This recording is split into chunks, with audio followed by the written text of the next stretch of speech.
ang mga kwento ng pag-ibig, kwento ng buhay at kwento ng pag-asa dito sa Barangay Love Stories. Love Stories. Lahat tayo ay may kanya-kanyang gusto pagdating sa taong nais nating makarelasyon. May ilan sa atin ay simple lamang ang hiling. Ngunit may iba rin na mas malaki ang hinahangad sa taong gusto nilang makapiling. Ikaw, kabarangay, ano ang hinahanap mo sa taong gusto mong makarelasyon? Dear Papa Dudut, magandang araw po sa inyo at sa lahat ng mga tagapakinig ng Barangay LS. Ako nga po pala si Roxy, isa rin sa mga solid na tagahanga ninyo. Sa totoo lang po ay matagal na ako nakikinig sa inyong programa, lalo na tuwing alas 12 ng tanghalian. Nakasanayan ko na po talaga yan kasi lumaki ako sa isang lugar na sobrang maingay at magulo. Kaya yung boses ninyo at mga kwento sa Barangay Love Stories ang nagsisilbing escape ko sa lahat ng bagay. Hindi po madali ang buhay sa amin, Papa Dudut. Simpleng pamilya lamang kami at minimum wage lamang ang kinikita ng mga magulang ko. Kaya pagkatapos kong mag-high school ay agad ako naghanap ng trabaho para makatulong kahit kaunti sa mga gastusin. Hindi man madali pero pinipilit ko pa rin kayanin sa pang-araw-araw. Buti na lamang at lagi kong kasama ang best friend kong si Clarice. Siya yung tipo ng kaibigan na kahit na anong pinagdadaanan mo ay hindi kanya iiwanan. Lagi kaming magkasama, nagkwekwentuhan, nagtatawanan at minsan ay nagdadramahan din. Si Clarice kasi ay sobrang palabiro kaya kahit may problema ako, napapatawa niya pa rin ako. Siguro kaya rin kami magkasundo kasi pareho kaming dumaan sa paghihirap. Kaya sobrang nakaka-relate kami sa isa't isa, Papa Dudut. Pero ang totoo po niyan, may pagkasuplada din po si Clarice. Sa aming dalawa siya yung palaban, madaldal, prangka at walang inuurungan. At ako naman yung palaging taga-awat sa kanya. Lagi ko siyang pinapaalalahanan na hindi lahat ng gulo ay kailangan niyang patulan. Pero kahit na ganon siya, ay mahal ko pa rin siya bilang kaibigan. Madalas din naming pag-usapan ni Clarice yung tungkol sa ideal guy namin. Pareho kaming single pero magkaiba kasi ang type namin. Ako gusto ko lang yung simpleng lalaki, yung taong marunong magmahal, may respeto at yung totoo. Habang si Clarice naman ay mas praktikal. Gusto niya yung may kaya sa buhay para naman daw umasenso siya. At sa totoo lang ay naiintindihan ko siya. Sa hirap pa naman ng buhay ngayon ay hindi mo siya masisisi. At never ko rin siyang hinusgahan, Papa Dudut.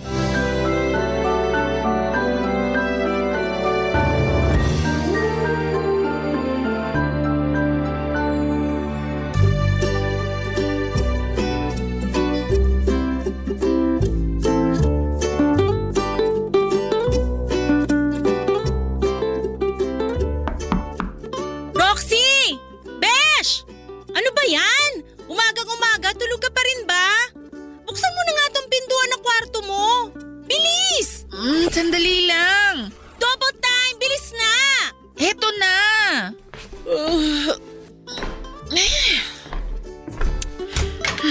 Ano ba yun, Clarice? Ba't ang ingay-ingay mo? Ikaw kasi eh! Day off mo, natutulog ka? Hello? Kaya nga tinawag na day off eh, para makapagpahinga. Ay naku, ewan ko sa'yo. Paupo ako dito sa kama mo ha. Sandali nga lang. Ano ba yung bitbit mo? Eto na nga! Wait and see! Surprise! Beer? Ano ka ba? Di ba sabi ko sa'yo? Ay, alam ko na yung sasabihin mo. Ipapaalala ko lang sa'yo na bawal tanggihan ng grasya ha. Hindi pa nga ako kumakain eh. Alam ko! Kaya eto, wait lang! May dala din akong sisig! Kumpleto yan. Special participation mo na lang ang kulang. Ay wow, big time na big time ka, besh ah. Huhulaan ko. Nakuha mo na siguro yung sahod mo, no? Ay hindi. May sasabihin ako sa'yo. Pero atin-atin lang to ha. Ano yun? Kaka-resign ko lang nung isang araw. Ha? Paano ba naman kasi? Hindi naman kasi nababagay yung beauty ko sa bake shop na yon. Ang init-init, tapos ang baba pa ng sahod. Makapagsalita ka naman, parang nakapagtapos ka ng kolehiyo ah. Eh bakit? College graduate na lang ba ngayon ang may karapatan na magreklamo? Ewan ko sa'yo. Sisimulan ko na. Wait lang. Inumin ko lang to.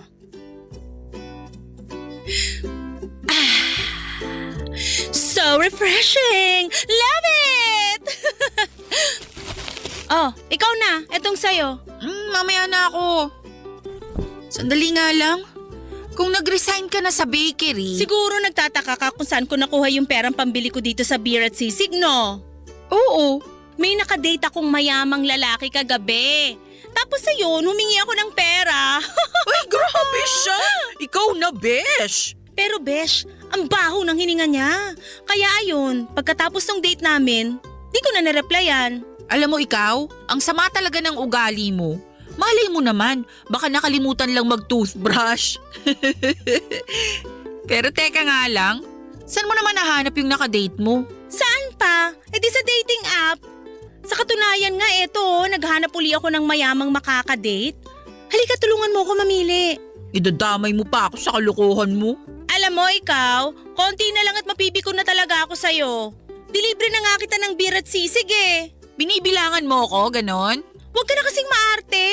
Halika na, tulungan mo ako mamili dito. Ay, sige na nga. Ay, mukhang kapre. Ayoko dito. Bunga nga mo, besh. Totoo naman ah. Wait lang, hanap pa tayo. Ay, masyadong pandak, pass. Ay, eto kaya, besh, tignan mo. Gwapo. Mukhang kaya kang dalin abroad. Hello, tingnan mo nga yung ngipin ng mokong na yan. Dali niya muna sarili niya sa dentista. Dami mong arte. Makainom na nga lang. Ay, very good ka dyan. Oh, eto na yung iyo.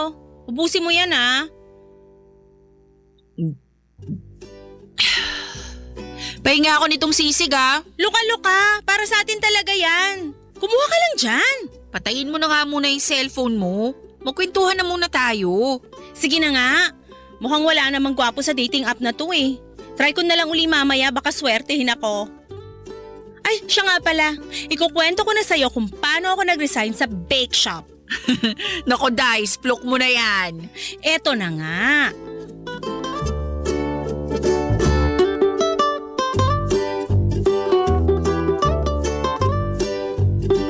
Nagkwentuhan kami ni Clarice noong umagang yon at parang walang katapusan ang tsikahan namin.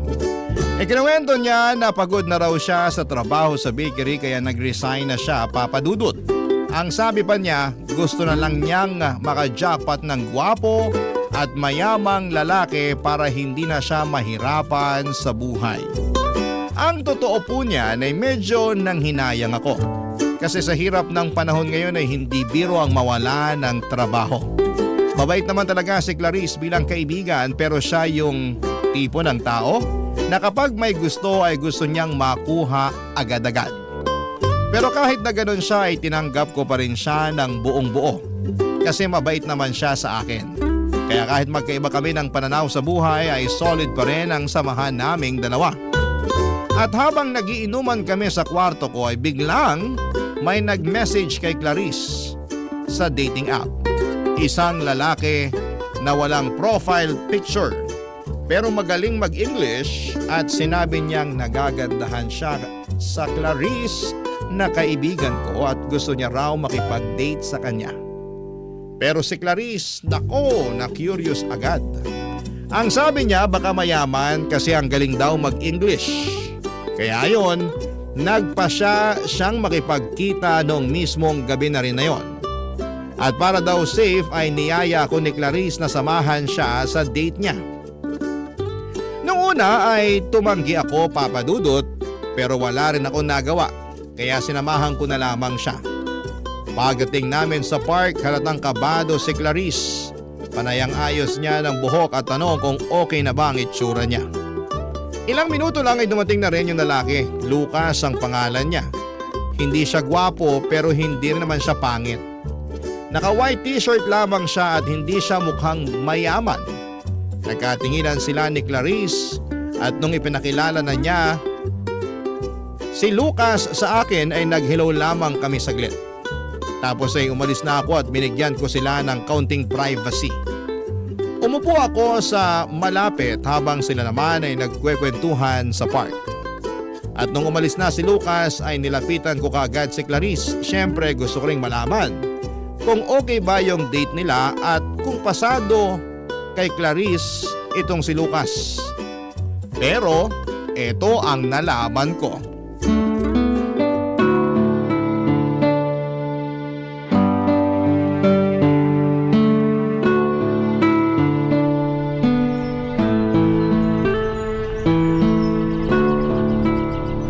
Uy, Besh, ba't napaaga siya ng alis? Ewan ko dun. Family emergency daw. Hayaan mo na. Sigurado ako na magte-text din sa'yo yun maya-maya. Naku, bahala siya sa buhay niya. Ano ka ba? Kalma lang. Andito naman ako, di ba? Ay, kung sa bagay. Ay, siya nga pala. Kumusta yung naging usapan nyo? Ichika mo na, dali. Alam mo, nagsasayang lang ako ng oras. Dapat di tayo pumunta dito eh. Mabuti na lang talaga't sinamahan mo pa ako. Uy, bakit naman? Malay mo naman. Baka nagkaroon talaga ng family emergency yung tao. Hindi yun ang ibig kong sabihin. Ha? Eh ano? Nagsayang lang ako ng oras kasing tsaka niya, Bes. Paano tsaka? Oo, siguro hindi siya kagwapuhan. Pero hindi naman siya pangit ah. Malakas ang pakiramdam ko na kung sakaling magkatuluyan kami, hihilahin lang ako pababa nung dugyot na yon. Anong ibig mong sabihin? Nakita mo ba yung suot niya kanina? Mukhang galing ukay-ukay. Tapos yung cellphone niya, besh, nakakaloka. Iisa lang yung camera. Di ba yung cellphone ng mayayaman, yung tigta-tatlo na yung camera sa likod? Alam mo ikaw, napaka-judgmental mo. Mukhang mabait naman yung tao ah. Hello, aanin ko naman yung mabait kung hampas lupa naman yung datingan. Loka ka rin kasi. Nakabingwit ka na nga ng mayaman nung isang araw, pinakawalan mo pa. Ayan tuloy na pala mo. Utang na loob, kilabutan ka nga sa mga pinagsasabi mo dyan. Mayaman nga pero wala namang pambili ng toothpaste. Hoy Besh, may nag-message sa'yo. Sino ba to?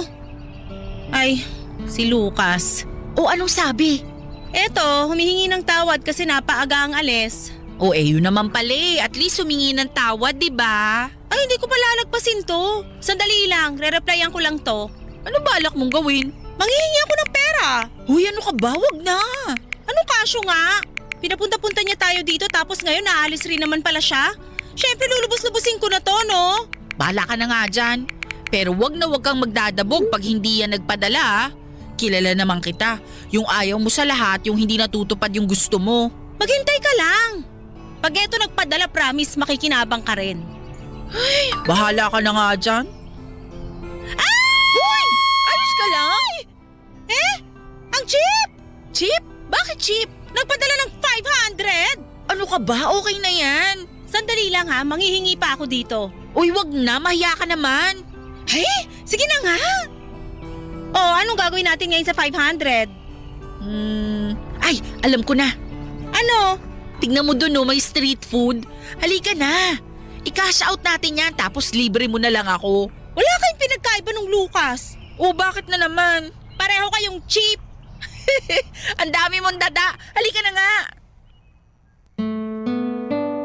At yun na nga, pagkatapos ng lahat, nilibre ako ni Clarice ng kwek-kwek at fishball ng gabing yon. Tuwang-tuwa pa siya habang kumakain kami pero halata mong may nararamdaman pa rin siyang inis kay Lucas.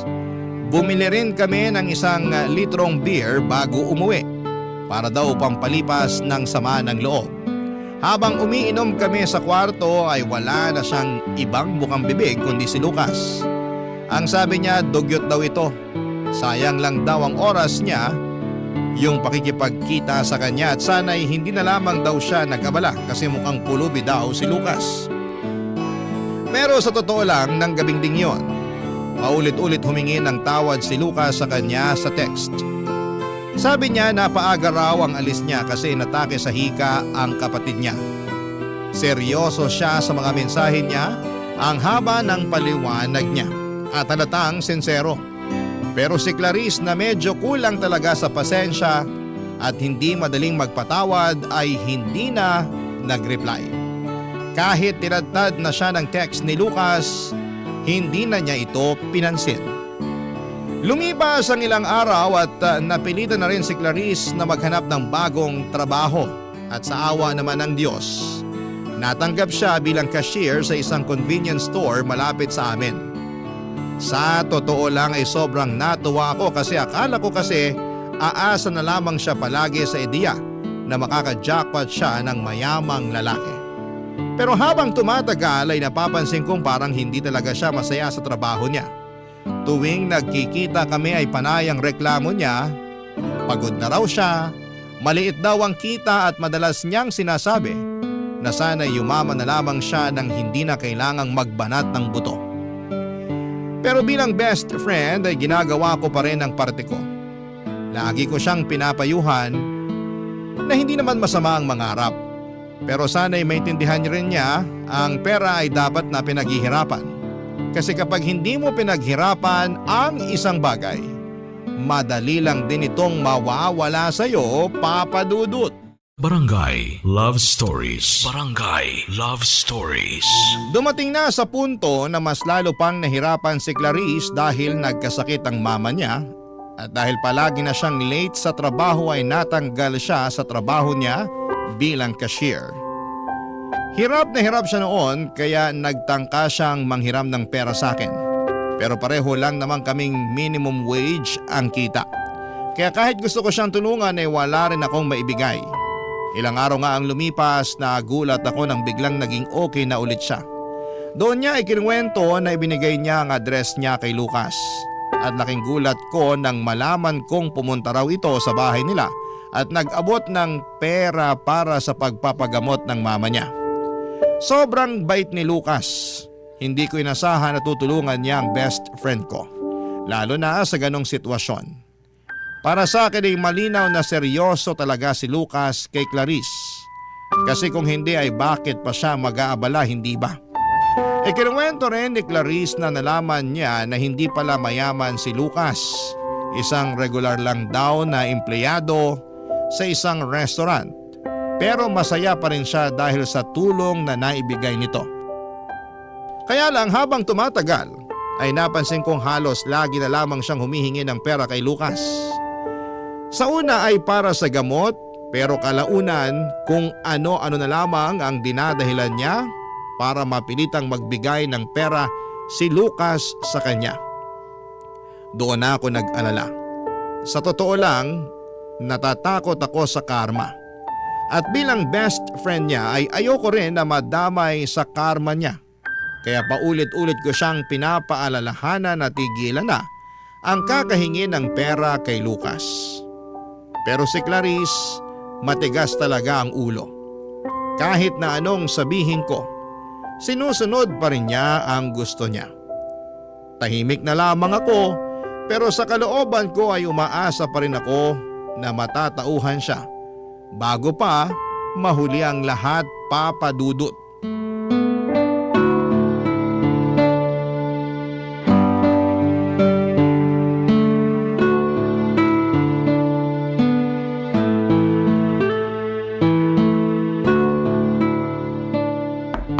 Besh! Buksan mo tong pintuan! Sandali lang naman. Bilisan mo, naiinip na ako. Alam mo ikaw, konting-konti na lang talaga't pagbabawalan na kitang pumasok dito sa bahay. Ang ingay mo para kang ambulansya.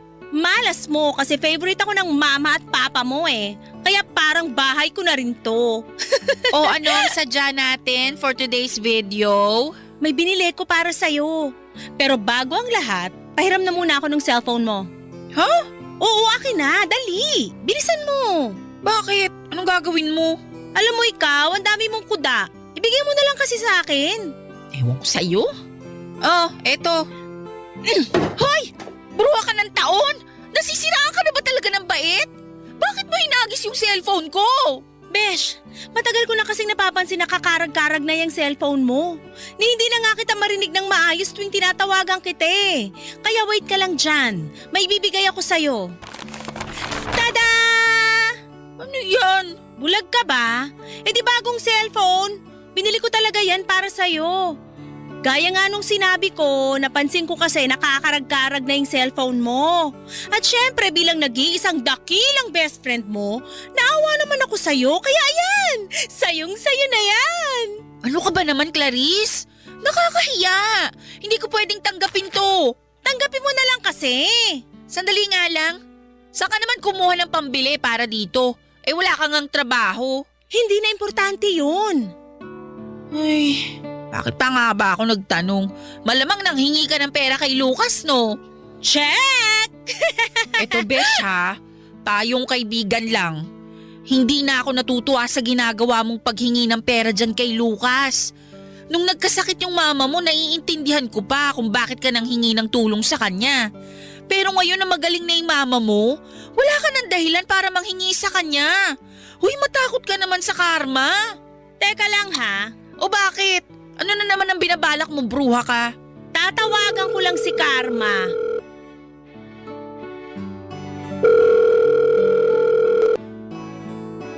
Hello? Ay hello, Lucas, kamusta ka na? Eto, okay lang. Nasa trabaho ko ngayon. Ikaw, kumusta ka na? Okay na ba yung mama mo? Oo, okay na si Mama at napakalaking tulong nung pera na binibigay mo sa akin. Mabuti naman kung ganon. Nga pala, Lucas. Bakit? Umiiyak ka ba? Bakit? Anong problema? Hindi ko kasi alam kung saan ko pa kukunin yung pang-maintenance ni Mama. Pasensya ka na, Lucas. Pero natatakot lang kasi ako na baka lumala lang yung kondisyon ni Mama kung hindi ko mabili yung pang-maintenance niya. Ganun ba? Huwag ka mag-alala. Alam mo naman na nandito lang ako para sa'yo. Magkano bang kailangan na pera para sa maintenance ng mama mo?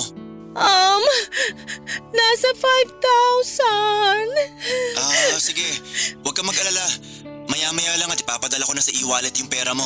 Thank you talaga, Lucas, ha? Hindi ko alam kung ano gagawin ko kung wala ka. Ano ka ba? Maliit na bagay. Basta pag may kailangan ka, huwag ka mahiyang lumapit sa akin, ha? Nga pala, Clarice. Kailan ba ako pwedeng dumalo ulit yan sa inyo? Ay, naku! Kailangan ko pa palang bantayan si Mama. Sige na, Lucas. Ingat ka dyan. Bye! Kitams? Clarice, hindi ka ba kinikilabutan sa pinaggagawa mo? Kung makapagsalita ka naman, kala mo naman hinostage ko yung tao para bigyan ako ng pera. Kahit na, panggagancho pa rin yung ginagawa mo. Nakakahiya ka? Umalis ka na muna, please. Kausapin mo na lang ako kapag nasa katinuan ka na. Hoy! Nakakasakit ka na, ha? Ay, kunin mo na tong cellphone, hindi ko matatanggap yan. Alam mo ikaw, ang dami mong arte. Kung gusto mong pagtiisan yung nabubulok mong cellphone, bahala ka sa buhay mo. Makaalis na nga lang. Mukhang meron ka kasi ngayon eh. Papadudot ilang araw din kaming hindi nagkibuan ni Clarice pagkatapos ng nangyari. Tahimik lamang kaming pareho, walang chat, walang tawag at walang text. Alam ko kasi na hindi tama yung mga ginagawa niya kay Lucas at ayoko naman siyang konsentihin. Kung mananahimik lamang ako sa panggagancho ng kaibigan ko ay parang sinang-ayunan ko na rin ang panloloko niya. At ayoko talagang matulad sa mga best friend na kinukonsinti lang ang mali ng mga kaibigan nila. Para sa akin ang tunay na kaibigan ay yung handang magsabi ng totoo kahit masakit. Handang itama ka kapag naliligaw ka na. At hindi ka hahayaang masanay sa mga bagay na makakasama sa iyo. Kasi kung totoong mahal mo ang isang tao bilang kaibigan ay gugustuhin mong mapabuti siya. Hindi yung pabayaan mo na lamang dahil ayaw mong masira ang samahan ninyo. Mas pipiliin kong masira ang friendship kesa tulungan siyang sirain ang sarili niya. Pero habang lumilipas sa mga araw ay aaminin ko na nami-miss ko rin siya. Sanay kasi ako na lagi ko siyang kasama ka-chat at katsikahan. Kaya isang araw, hindi ko na rin kinaya. Pinuntahan ko si Clarice sa bahay nila kahit medyo nag-aalangan ako sa magiging reaksyon niya.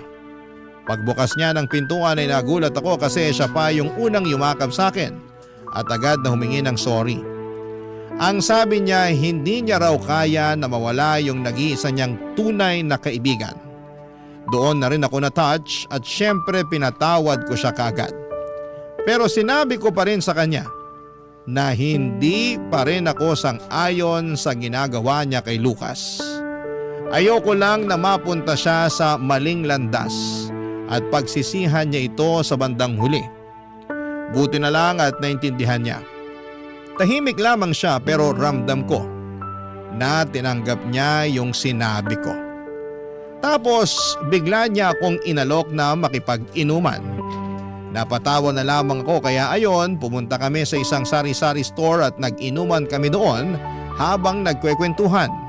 Doon na rin namin naayos lahat ng tampuhan at sama ng loob. Simple lang yung inuman namin noong mga panahon na yon pero ang sarap sa pakiramdam. Kasi parang bumalik ulit yung sigla ng dati naming samahan, Papa Dudut.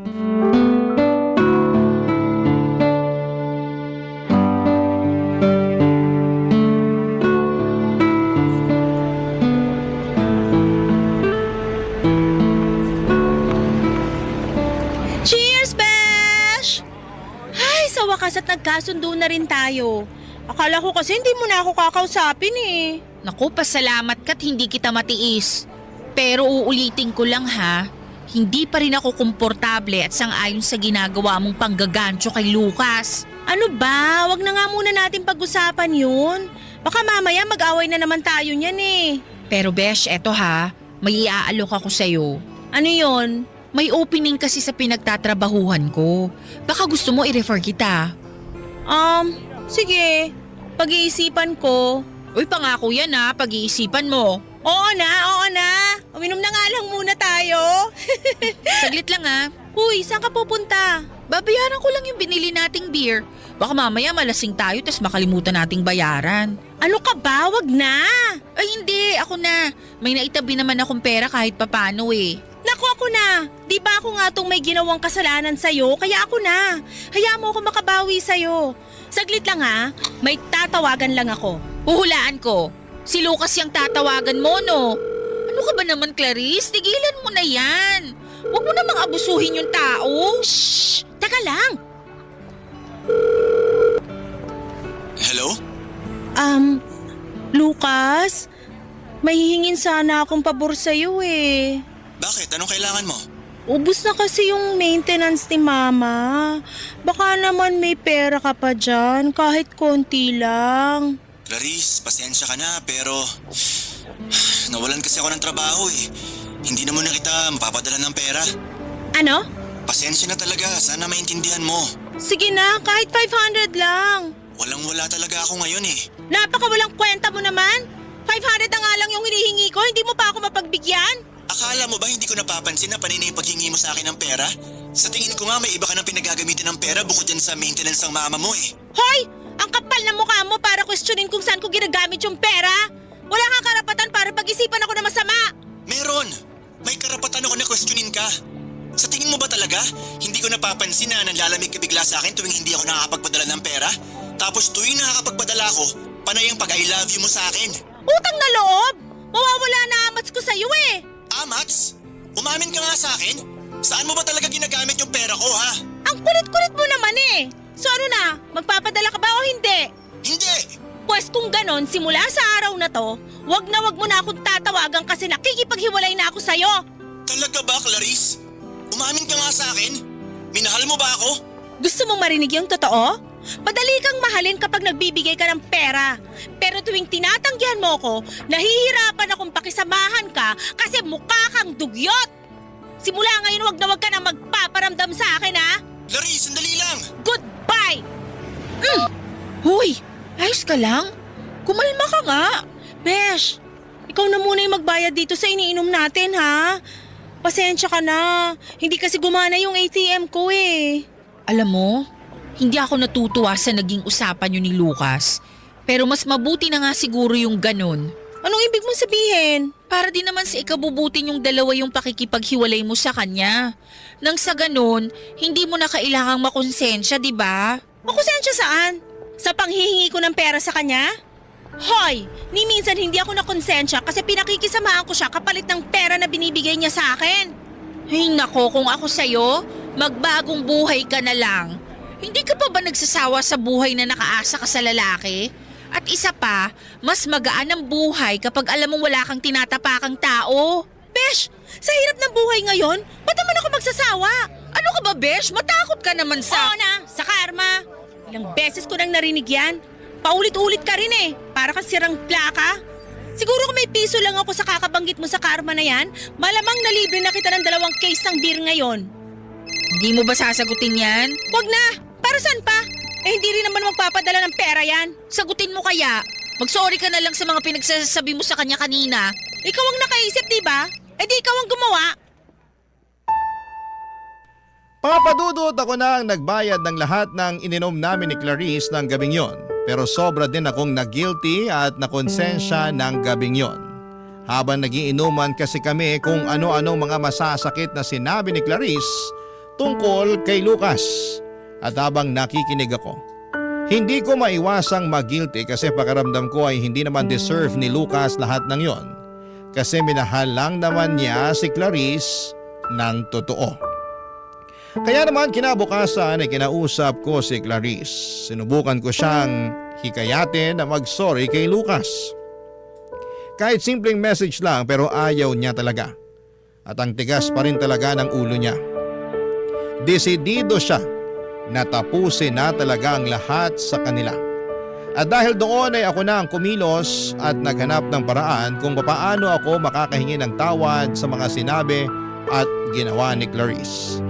Hinanap ko si Lucas sa Facebook at nung nakita ko na yung account niya ay nag-message ako sa kanya. Hindi ko alam kung paano ko sisimulan pero ako na mismo ang humingi ng tawad sa kanya sa lahat ng ginawa at sinabi ni Clarice sa kanya. Nag-reply si Lucas at halatang sobrang bigat ng loob niya. Sabi niya ay hindi niya inakala na pera lang pala ang habol ni Clarice sa kanya. At hindi pala siya minahal nito ng lubos. Kaya dinamayan ko na lamang siya sa chat. At ang sabi ko pa nga sa kanya, mabait siyang tao. At makakahanap din siya ng babaeng mamahalin siya ng totoo balang araw. Pagkatapos ng usapan namin ay gumaan talaga ang pakiramdam ko, Papa Dudut. At kahit papaano ay hindi na ako nagigilty sa mga ginawa at sinabi ni Clarice kay Lucas. Hindi man ako ang may kasalanan pero at least may ginawa akong tama, Papa Dudut. Barangay Love Stories. Barangay Love Stories. Habang tumatagal ay mas dumadalas na ang pagme-message sa akin ni Lucas sa Facebook. At aaminin ko na kinikilig talaga ako tuwing nagchat-chat siya kahit simpleng kumusta ka lang. Parang napapangiti na agad ako pero nakokonsensya pa rin ako kasi kahit sa ang anggulo mo tignan, naging jowa pa rin siya ni Clarice. Kaya naisip ko na kailangan ko na talagang maging totoo sa best friend ko. Kaya isang araw ay kinausap ko si Clarice. Diretso kong sinabi sa kanya na madalas na kaming magkausap ni Lucas at posibleng mahulog na rin ang loob namin sa isa't isa. At nung sinabi ko yon ay kinabahan ako. Ini-expect ko na baka magalit siya o masaktan pero nagulat ako at napatawa lamang siya at ang sabi niya, wala akong pakialam kahit kayo pa ang magkatuluyan. Sa totoo lang, para ako nabunutan ng tinik sa dibdib nang sinabi niya yon. At least, malinaw na ang lahat. At least, alam na niya na may namumuo na sa pagitan namin ni Lucas. Wala na akong dapat itago o ikatakot kahit papaano. At kung tutuusin ay hindi naman talaga mahirap mahalin itong si Lucas. Mabait siya, marespeto, tahimik lang pero magaan na kausap. Mainhin ko magsalita at ramdam mong may takot siya sa Diyos. At pagkalipas ng ilang linggo ay niyaya niya akong mag-date. At syempre hindi na ako nagpakipot patang, sabi niya day off daw niya. At kung okay lang daw sa akin ay doon na lamang kaming mag-date sa restaurant kung saan siya nagtatrabaho. Syempre sino ba naman ako para tumanggi, Papa Dudut? Kaya yon, nagkita kami sa restaurant at simple lang yung date namin pero sobrang espesyal para sa akin. Kasi sa wakas ay kasama ko na si Lucas. Hindi na lamang sa chat kundi sa totoong buhay, Papa Dudut.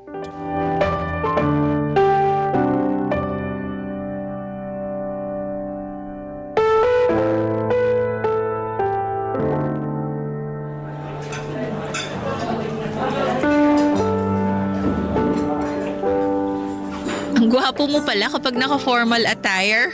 So, ibig mo bang sabihin, pangit ako kapag hindi formal yung attire ko? Ano ka ba naman? Hindi yun ang ibig kong sabihin. Ang sinasabi ko lang naman, mas lalo kang pumupogi kapag ganyan ang suot mo. Salamat. Nga pala Roxy, alam na ba ng kaibigan mo na… Na ano? Na tayo na? Oo, sinabi ko sa kanya. Ano yung naging reaksyon niya nung sinabi mo sa kanya na tayo na? Ayos lang naman sa kanya. Ay, Bakit? May problema ba? ang totoo niyan hindi na ako nabibigla. Unti-unti ko nang natatanggap na hindi naman talaga ako minahal ni Clarice eh. Sensya ka na talaga ha. Ano ka ba? Wala ka namang kasalanan dun eh. Aaminin ko, nung una, akala ko minahal ako ni Clarice. Pero habang tumatagal, mas lalo ko napapansin na yung pera lang yung habol niya sa akin. Huwag mo nang isipin yun. Ang importante, nandito na ako, di ba? Kung sa bagay, nakakatawa no? Sino ba mag-aakala na magkakatuluyan pala tayo sa huli? Kasalanan mo to eh. Panay kasi pagpapakita at pagchat-chat mo sa akin sa FB. Alam mo, hindi ako nagsisisi na ginawa ko yon. Bakit naman? Dinamayan mo ako nung mga panahon na lugmok ako sa paghihiwalay namin ni Clarice. Ano ka ba? Wala yun, Lucas. Eto naman, bakit Lucas pa? Ha? Ano bang gusto mong itawag ko sa'yo? Babe na lang kaya? Sige na nga. Babe. Nga pala busog na ako. Eto na nga pala yung share ko. Wag na. Eh hindi. Kung sa tingin mo hahayaan kitang magbayad sa lahat ng in-order natin, nagkakamali ka oy. Ang dami ko kayang nakain. Kaya sige na, tanggapin mo na to. Seryoso ako. Hindi mo na kailangan gawin yan eh. Bakit naman? Halika na. Teka lang, saan tayo pupunta? Eh hindi pa nga natin nababayaran yung in-order natin eh. Hindi na kailangan. Hoy, anong hindi na kailangan? Ibig mong sabihin mag-1, 2, 3 ka? Hindi ko na kailangan gawin yon. Kasi sa mga magulang ko naman tong restaurant eh. Kay drama yarn? Hoy nako, pinagloloko mo ko. Hindi ko naman alam na joker ka rin pala. Seryoso ba? Pero akala ko… Na ano? Na dito ako nagkatrabaho?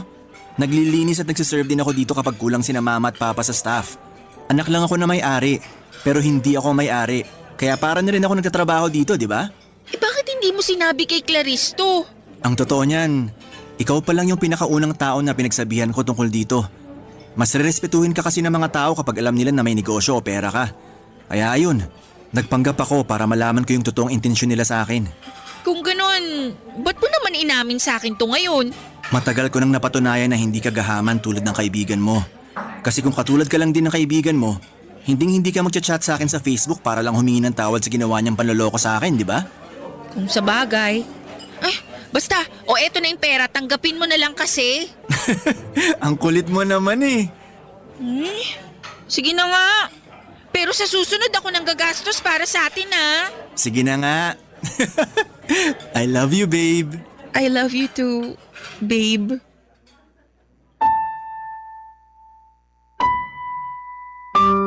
Papa Dudut, grabe, nagulat talaga ako nang inamin ni Lucas na may magulang pala siya na may-ari ng mga restaurants na sinasabi niyang pinagtatrabahuhan niya umano.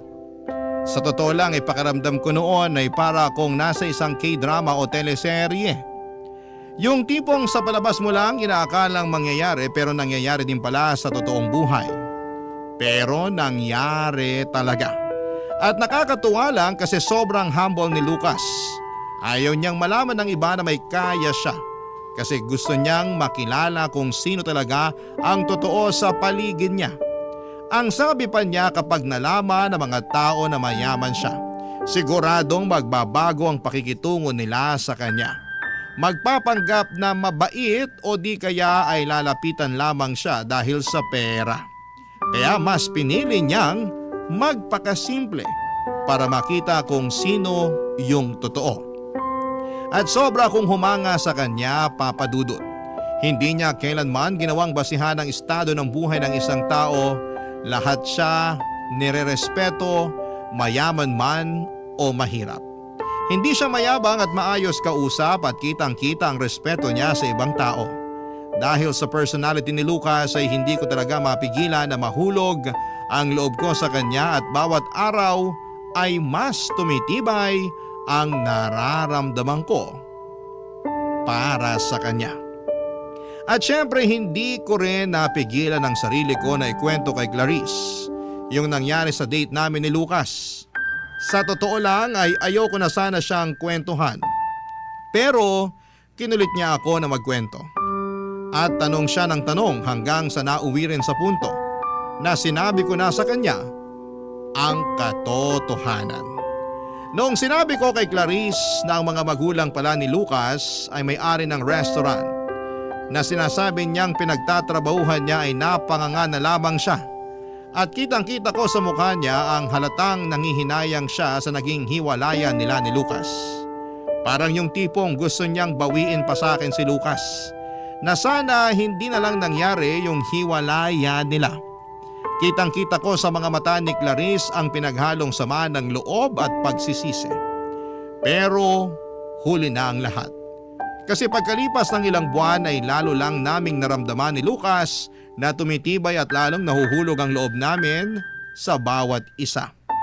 Parang bawat araw na lumilipas, mas lumalalim ang samahan namin at mas lalo kong nararamdaman na siya na talaga yung taong para sa akin. At dahil naging busy na rin ako sa love life ko ay hindi ko na masyadong nabibigyan ng pansin ang friendship namin ni Clarice. Kaya noong nagkaroon ulit kami ng chance para makapag-bonding, nilubos-lubos ko na ang pagkakataong yon. At ako na mismo ang pumunta sa bahay nila para makipag-inuman.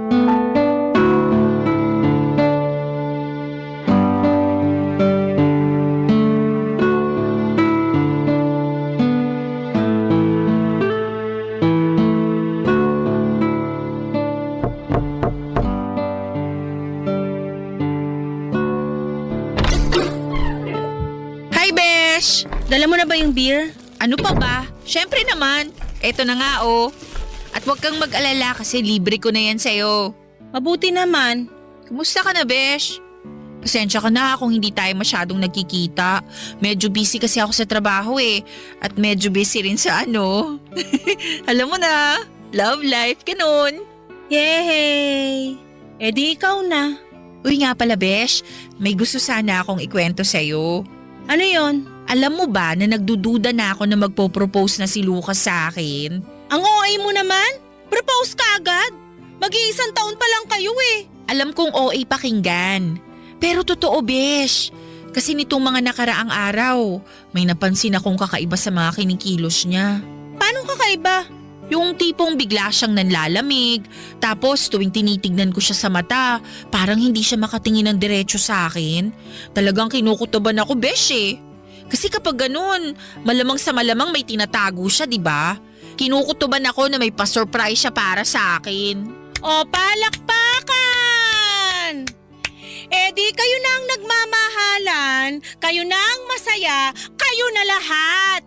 Uy, ayos ka lang ba? Hindi! Alam mo kung bakit? Kasi nakakarindi ka na. Puro ka Lucas, puro ka love life. Inimbitahan kita para makipag-inuman, hindi para kwentuhan mo ako sa mga nangyayari sa inyo. Anong tingin mo sa akin?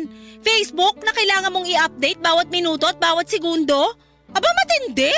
Kumalma ka nga muna. Paano ako kakalma? E daig mo pa yung manok sa kakaputak mo. Alam mo, kung puro Lucas at love life lang din naman ang lalabas dyan sa bibig mo, umalis ka na lang. Hindi ko kailangan ng kaibigan na kasing ingay ng radyo namin. Hoy, maghinay-hinay ka naman sa mga sinasabi mo dyan, Clarice. Ang init ng dugo mo ha. May nagawa ba akong masama sa'yo? Oo, meron. Kasi ahas ka. Ipapaalala ko lang sa'yo uli na yung jowa ng kaibigan mo, ginawa mo. So ano tawag mo doon? Hindi ba ahas? Hoy, ipapaalala ko din sa'yo na simulat sa pool wala akong tinago sa'yo. Noon pa man sinabi ko na sa'yo na may namamagitan sa amin ni Lucas. At ipapaalala ko rin sa'yo na pumayag ka. Hindi ka tumutol sa relasyon namin, tumawa ka pa nga eh. Pues ngayon, hindi ko na kaya makipagplastikan sa'yo kaya tatapatin na kita. Hindi na ako masaya sa namamagitan sa inyo ni Lucas. Maniwala ka sa akin. Sinubukan kong labanan yung nararamdaman ko pero habang tumatagal, mas lalo lang akong nahihirapan. Sandali lang, ba't ka naman mahihirapan? Alam ko na. Dahil ba to sa nalaman mo noon na hindi naman pala talaga kapos sa pera si Lucas? Ha?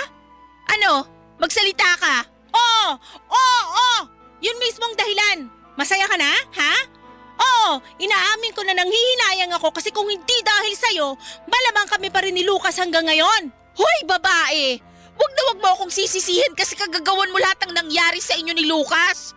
Wag mo akong sisihin kung minalas ka dahil sa sarili mong kasakiman. Minalas ako kasi nagkaroon ako ng kaibigang higad at ahas na pinagsamang katulad mo.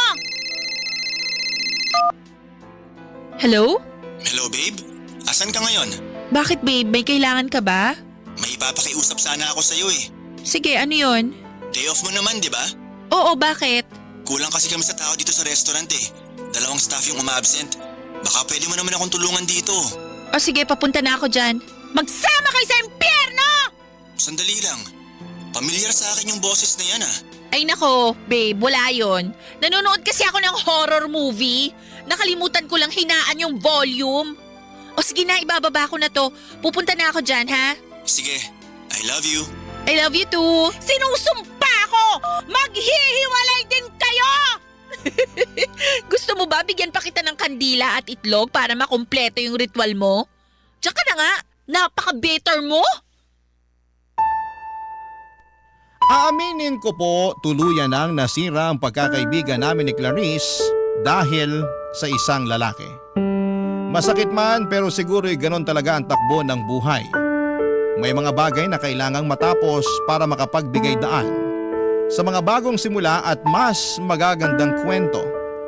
Ilang linggo lang ang lumipas pagkatapos ng lahat ay nag-propose na sa akin si Lucas. At syempre buong puso ko siyang sinagot ng oo. At 1 taon mula ngayon ay nagpaplano na kaming magpakasal. At mula nang huli naming pagtatalo ni Clarice ay hindi na kami muling nagkausap o nagkita. Sa ngayon ay magkasama na kami ni Lucas sa isang apartment at masaya kami sa bagong yugto ng buhay namin bilang magpartner. At patuloy ko pa rin siya na tinutulungan at sinusuportahan sa restaurant kasi balang araw sa kanya din ipapamana ng mga magulang niya ang restaurant na yon. Alam ko pong hindi lahat ay matutuwa o makakaintindi sa mga pinili kong desisyon. Sigurado akong may ilang magtataas ng kilay o baka may manghusga pa. Pero tanggap ko na po yun. Ang importante po sa akin ay wala akong tinatapakang tao at nabubuhay ako ngayon ng mas payapa at mas masaya. Maraming salamat po sa pagbibigay sa akin ng pagkakataong ibahagi ang kwento ko, Papa Dudut. Sana po ay matanggap nyo ito ng bukas ang puso at isipan. Maraming salamat po sa Barangay LS at again sa inyo Papa Dudut, more power po sa inyong programa at naway patuloy po kayong maging inspirasyon ng napakarami. God bless po and more power. Ang inyong forever, kapuso at kabarangay, Roxy. Kwentuhan naman tayo dito sa comment section.